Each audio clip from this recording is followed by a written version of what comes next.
আজ দেখেন এখানে এসেছিল ময়মনসিংহ ভালুকা গার্মেন্টস কর্মী দীপু দাসকে তারা মিথ্যা সেই ধর্ম অপমাননাতে অভিযোগ পিটিয়ে তারা কিভাবে তাকে ধ্বংস করলো, কিভাবে তাকে নিহত করলো। আজকে সেখান থেকে কর্মীরা এসেছিল। আজ দেখেন এখানে তাদের বাড়িতে বিভিন্ন সংগঠন এসেছিল, তারা তাদেরকে সান্ত্বনা দিয়ে গেছে। এই সমস্ত পাপীদের জন্য সাজা হোক এবং এই সাজাতে তাদের যাতে ফাঁসি হয়, মৃত্যুর বদলে মৃত্যু, এটা অনিবার্য যাতে হয়। করজোড়ে সরকারের কাছে আমাদের মিনতি, যাতে এরকম আর ভয়াবহ কর্ম কেউই যাতে করার জন্য কোনো সেই ধরনের সাহস না পায়। কাজেই আপনারা সকলে সচেতন থাকবেন। এই ধরনের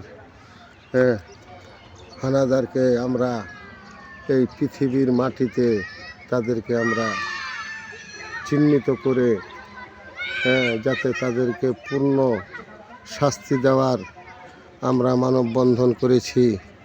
আমরা বিভিন্ন এলাকা সারা বাংলাদেশ আজ জেগে উঠেছে। আপনারা সকলে জেগে উঠুন, যাতে এরকম দীপুর মতন আর যাতে অন্য কোনো সেই মানুষের প্রাণ ঝরে না যায়, এর জন্য আপনারা সকলেই সচেতন থাকবেন। আজ দেখেন, আজ যে এদের বাড়িতে শোকের ছায়া, তার মার বুক ভরা কান্না আমাকে দেখে এসে লুটে পড়ল। আমি তাকে কি সান্ত্বনা দেব? আমার নিজের মুখই তো শুকিয়ে গেছে। জয় গুরু, জয় বিষ্ণু ভগবান, জয় সোনার স্বামী, জয় দুঃখরান স্বামী, জয় গুরু, জয় গুরু, জয় বিষ্ণু ভগবান। আমি শ্রী বলাই রবিদাস, ধনবাড়ি, টাঙ্গাইল। আপনারা সকলেই এই শোক পরিবারের জন্য আশীর্বাদ করবেন, যাতে তার আত্মার মুক্তি হয়, যাতে প্রভু শ্রীচরণের শ্রীরামের চরণ যাতে উনি লাভ করতে পারেন।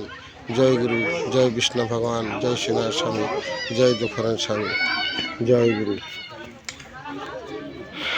জয় গুরু। আজ দেখেন ওনাদের বাড়িতে